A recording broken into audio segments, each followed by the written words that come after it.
कर्नाटक की राजधानी बेंगलुरु अपनी विविधता के लिए जाना जाता है। सिर्फ दक्षिण भारत ही नहीं बल्कि आपको बता दें समूचे भारत से लोग वहां पर जाते हैं, चाहे बात पढ़ाई की हो या फिर आईटी सेक्टर में काम करने की। तो देश के हर हिस्से से लोग वहां पहुंचते हैं। लेकिन पिछले कुछ दिनों में कुछ ऐसी हालिया घटनाएं हुई हैं जो शहर के कल्चर के बिल्कुल विपरीत है। स्थानीय भाषा न बोलने की वजह से लोगों पर निशाना साधा गया, उन पर हमला किया गया, उन्हें बहिष्कृत किया गया। देखिए इसी पर हमारी सहयोगी नेहा हेबाले की खास report.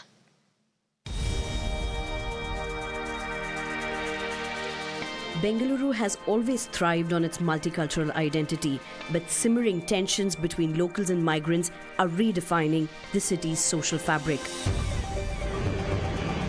On one side are native Kannadigas emphasizing the need to preserve language and culture. On the other, migrants who claim they are facing hostility and discrimination.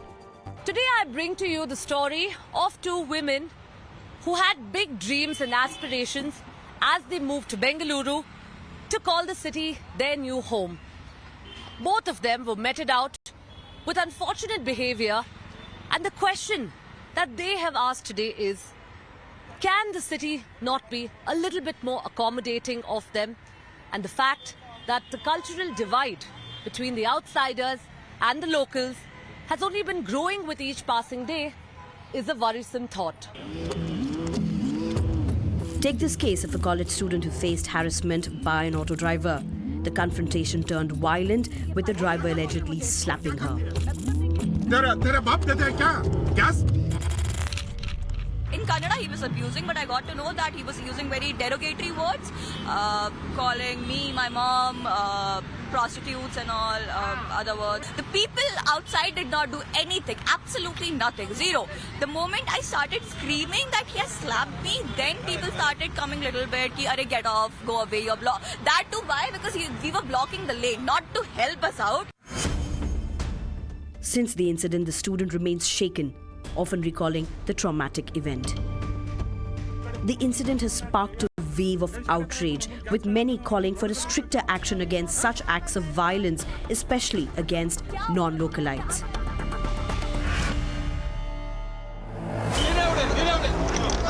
Then there's Neelamjit Kaur, an animal activist assaulted in 2020 for not speaking Kannada. In 2020, Neelamjit was carrying a pup back home on her bike when she was forced to brake as an emergency after a boy ran across the road carelessly. This prompted her to ask his parents to take care of their son. What ensued after that was this ghastly attack.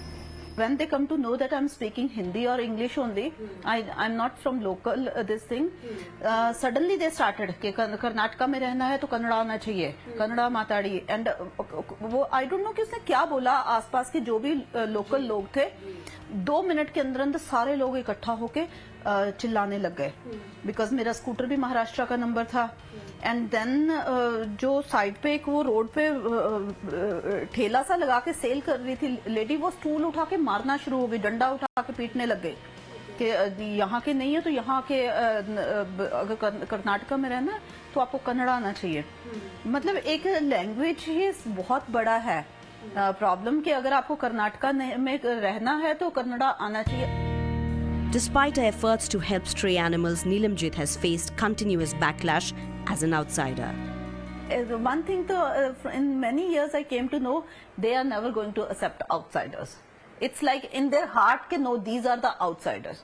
If people are coming from outside, we are working here, we are earning, we are paying tax, we are struggling. It's not anything we are getting in free. Then why this hate? If a person is not knowing the language, and it's not right thing, na? These stories reflect a deeper divide in Bengaluru, a city built by both locals and migrants. Balancing harmony in this IT capital means embracing its diversity while addressing tensions. With Neha Hebale, Pradeep and Sunil for Mirror Now, Bengaluru.